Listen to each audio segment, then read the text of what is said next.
Ever wonder why so many startups just fail? It's the question that keeps founders staring at the ceiling at 3 a.m.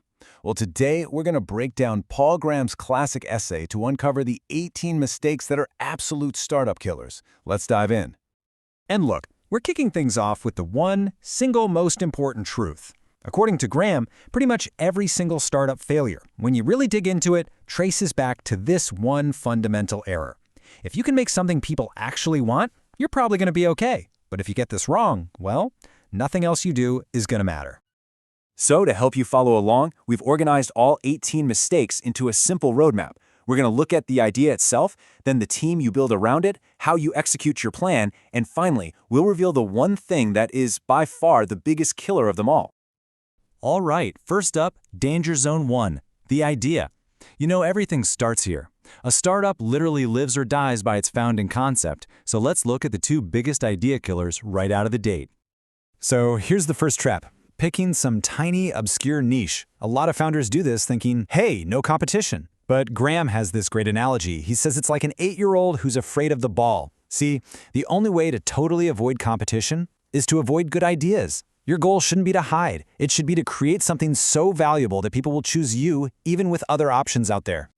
So, instead of just trying to copy an existing company with some minor tweak, the absolute best ideas come from solving specific, unsolved problems. And you know what problems you understand best? Your own. I mean, just look at the giants. Apple, Google, Hotmail, they all started because the founders were building something that they desperately wanted to use. But, you know, a brilliant idea is really only half the battle. So let's move into Danger Zone 2, the team. Because honestly, even the most amazing, user-focused concept can just completely fall apart if you have the wrong people on board. Okay, this one's huge.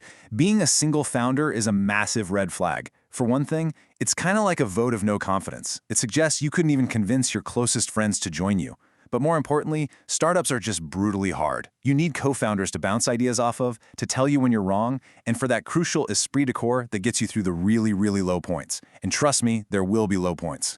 Here's another classic team mistake, especially when non-technical founders try to build a tech company. They just can't tell the great programmers from the ones who just talk a good game. So they hire someone who looks good on paper, and then they're totally baffled when their startup is crawling along at a snail's pace while all their competitors are just flying past them. And get this, founder fights are way more common than you'd think. About 1 in 5 startups at Y Combinator has a founder leave because of disputes. This isn't some rare thing, it's a major, major risk. So what's the takeaway? Don't compromise when you're choosing your partners. It is so much easier to get the people part right before the company even exists. Okay, so you've got a killer idea, you've got a rock star team, but you still have to execute. And this is where things can go off the rails. And they could go off the rails really, really fast. Money is this really delicate balancing act. If you raise too little, you just don't have enough runway to get the plane off the ground before you run out of fuel. But raising too much money brings its own set of deadly pressures. Suddenly, the VC's clock is ticking very loudly, you start hiring too fast, and it becomes almost impossible to change direction if you realize your first plan wasn't the right one. You know, this is such a classic trap. Founders get stuck in this endless development loop, trying to perfect a product that no actual user has ever even seen. They always have excuses, but a lot of the time, it's just a form of procrastination. You have to get your idea out into the world to see if anyone actually cares about it. But on the flip side, launching too early is just as dangerous. I mean, if you put something out there that's buggy or useless or just plain bad, you risk burning your reputation with the most important group of people you have, your early adopters. They might try it once, have a terrible experience, and then they're gone forever. So, what's the solution? Well, it's about finding that sweet spot. You don't have to launch your entire grand vision on day one.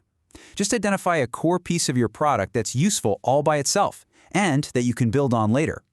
Launch that, and launch it fast. Then you can use real feedback from real users to guide what you build next.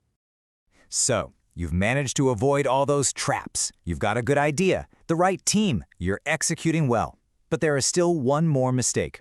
And statistically, this is the biggest killer of them all. You see, the number one reason startups fail isn't some big, spectacular flameout that you read about in the news. It's a slow fade. It's the project that was started on the side, the one that never gets the full-time, obsessive attention it needs to really take off. It doesn't die with a bang, it dies with a whimper, just gradually abandoned as the founders lose momentum and move on. And this brings us full circle, right back to where we started. Why don't they make something people want? Well, because a half-hearted effort means you're not talking to users enough, you're not iterating fast enough, you aren't completely obsessed with solving their problem. That lack of commitment isn't just about hours in the day, it's about the sheer intensity required to create something truly great. A side project almost never has that fire. So Graham leaves us with this final, kind of provocative question to ask yourself. Is that day job you're holding on to a responsible safety net? Or is it an excuse to not go all in? Because the data is pretty stark. Most founders of failed startups don't quit their day jobs. Most founders of successful ones do. And in the end, the biggest mistake you can make might not be picking the wrong idea or the wrong team, but simply failing to fully commit to the fight.